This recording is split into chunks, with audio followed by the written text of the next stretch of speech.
واللہ یعصمک من الناس، اور اللہ آپ کو لوگوں کے شر سے بچائے گا. یعنی لوگوں کے ڈر سے یا لوگوں کے ناراضگی کے خوف سے آپ نے حق بات کہنے سے نہیں شرما، آپ نے حق بات کر دینی. بخاری مسلم میں تو یہاں تک آیا، اما عائشہ کہتی ہیں کہ حضور علیہ السلام تو حق بتانے میں کوئی بخیل نہیں تھے. اگر آپ نے قرآن سے کوئی آیت چھپانی ہوتی تو سورہ تحریم کی آیات وہ چھپا لیتے، جو نبی علیہ السلام کی بیویوں کے حوالے سے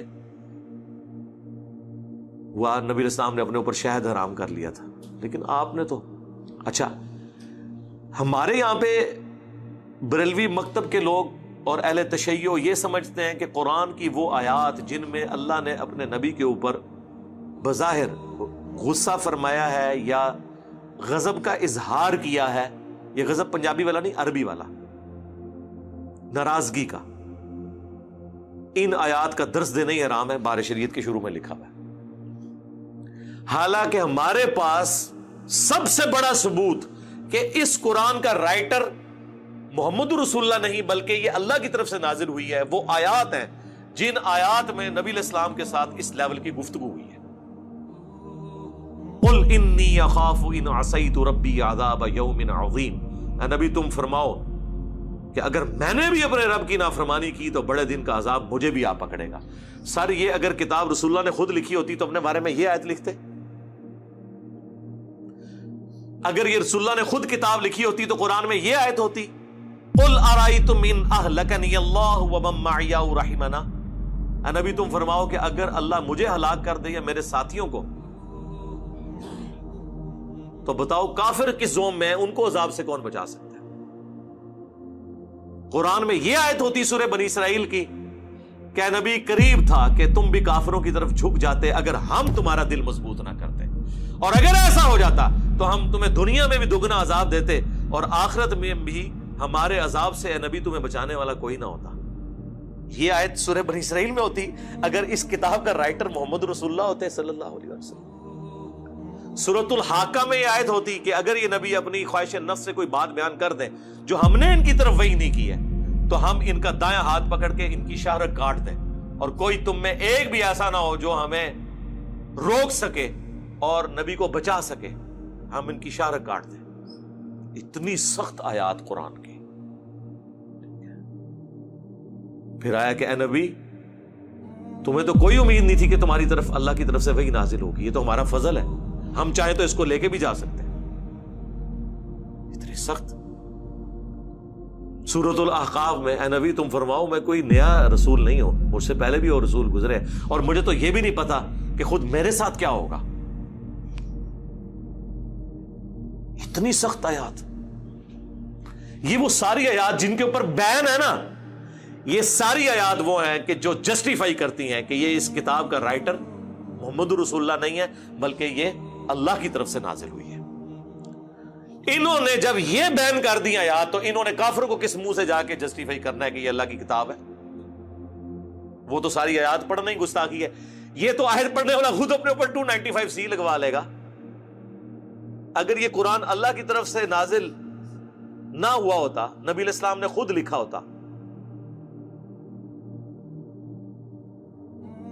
تو یہ جو آیت مبارکہ ہے، اے نبی تم فرماؤ کہ سورۃ الاعراف کے اندر نہ تو میں غیب جانتا ہوں، اگر میں غیب جان لیتا تو خیر کثیر جمع کر لیتا، نہ میں تمہارے نفع کا مالک ہوں نہ تمہارے نقصان کا، میں تو خود پابند ہوں اس وحی کا جو اللہ کی طرف سے کی جاتی ہے، میں تو ڈر سنانے والا ہوں. اگر نبی علیہ السلام نے ایک کتاب لکھی ہوتی تو اس میں یہ آیت ہوتی. ہر جگہ اپنے معاملے کو ڈسکس.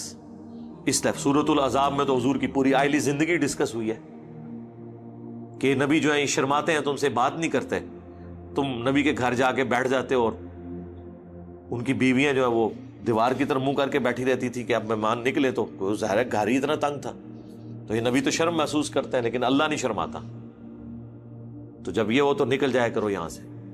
ہر معاملے کے اندر، حتیٰ کہ آپ کی بیوی پہ تہمت لگی تو آپ نے قرآن کی وحی کا نازل ہونے کا انتظار کیا، سورۃ النور کا، ورنہ اپنی بیوی کے بارے میں ڈسکشن قرآن کے اندر آ جاتی.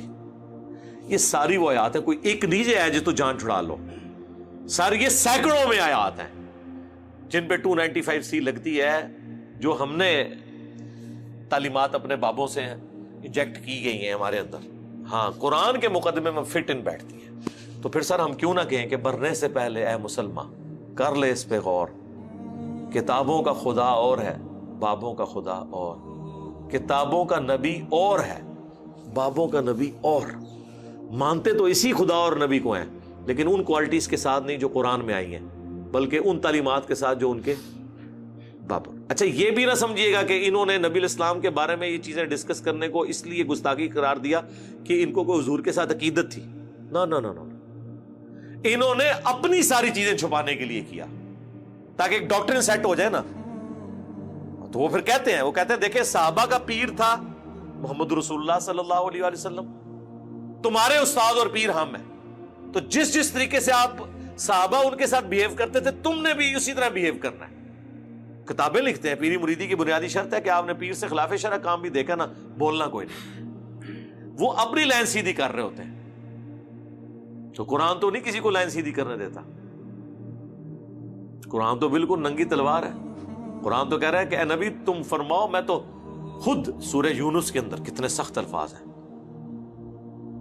کہ اے نبی تم ان سے فرماؤ میں اتنا عرصہ تم میں رہا ہوں، کیا تم نے مجھ سے پہلے کوئی ایسی بات سنی تھی؟ یعنی میری زندگی ایک کھلی کتاب ہے، میں کوئی شاعر نہیں ہوں، میں کوئی فلسفی نہیں ہوں. اچانک مجھے کیا ہوا ہے کہ میرے پہ ایسا کلام نازل ہوا ہے کہ تمہارے شعراء بھی پریشان ہو گئے. تو میری پاسٹ کی زندگی اس بات کا ثبوت ہے کہ میری زندگی میں کوئی ایسی ریاضت موجود نہیں تھی کہ جس کا رزلٹ یہ نکلتا کہ ایسی کتاب میں اپنی طرف سے اتنا عرصہ تم میں رہوں، اور اگر اللہ نہ چاہتا تو میں تم پہ تلاوت نہ کرتا. میں تو خود پابند ہوں اس وحی کا کہ جو میری طرف نازل ہوئی. اور پھر ساتھ وہ آیت آئی ہے جو سورہ یونس میں بھی آئی، سورہ الانعام میں بھی آئی، سورہ زمر میں، قل انی اخاف ان عصیت ربی عذاب یوم عظیم. اے نبی یہ ساری باتیں کرنے کے بعد ان سے فرماؤ میں تو خود ڈرتا ہوں اس بات سے کہ اگر میں نے بھی اپنے رب کی نافرمانی کی تو بڑے دن کا عذاب مجھے بھی آ پکڑے گا. تب بابے شاہی کوئی نہیں پڑھنا ہے نا جملہ تھے. ہاں فرقوں کی دکانیں بند، the damage has been done.